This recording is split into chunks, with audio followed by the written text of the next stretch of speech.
BMW has just turned 100 years old. This got us thinking, when did BMW become great? Turns out this isn't a hard question to answer. It was the 1970s. I mean, just look at these four cars. First up, it's the outrageously winged 3-litre CSL Batmobile. It arrived like a striped torpedo in 1972, one of the coolest cars to emerge that decade. So the CSL isn't really a car you throw around too much. It's too gentlemanly for that. You've got this wonderful view down the bonnet with these two sort of strips of rubber mounted on the wings that frame your vision. And inside, it's just so characterful.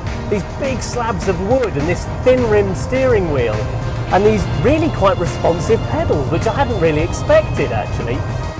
It's again a straight six engine. Despite all the big bodywork bits on it, this is much more of a fast cruiser than it is a real corner animal.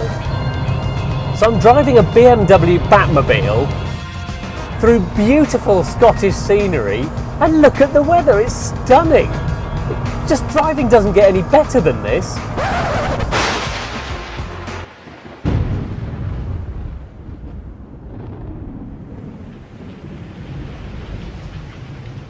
Yes, it's raining and that's maybe not ideal, but actually we've still got this mega scenery, these amazing roads, and the cars are fantastic. Next up, it's the car that introduced turbocharging to the masses, 1973's 2002 Turbo. I want to show you something in this. I want to show you what the turbo's like. Okay, so we're doing 3,000 revs in second gear. Okay, listen to this. 4,000, 5,000, 6,000, change it up.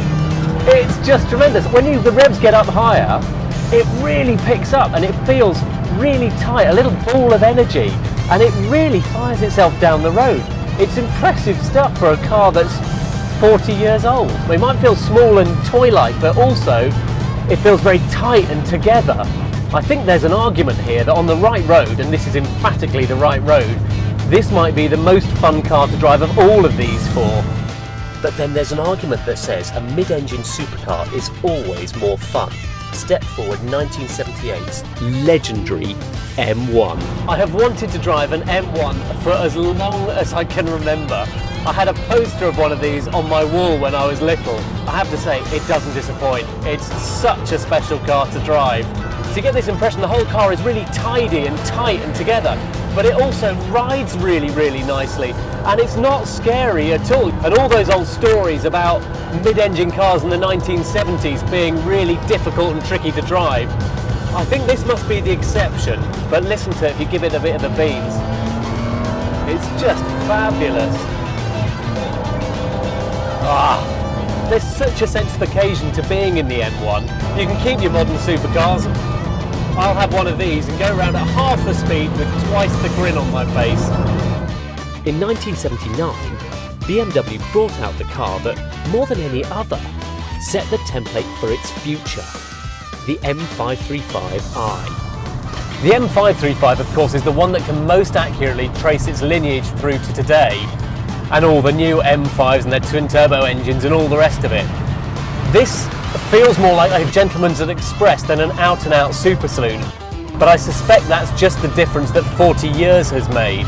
And just like the other straight six cars, there's this wonderful elasticity to the power delivery. You don't need to have many revs on the clock, you just press go, it just gets its shoulders in and digs down and off it goes. This was the one that brought the M badge to the masses, that really kick-started the whole M appeal.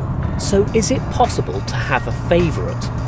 These four cars are so interesting and so different. As an experience, I hate to say this because it's so obvious, I would have the M1. And it's not just because it's fabulous to drive, it's because of that whole 70s vibe about it.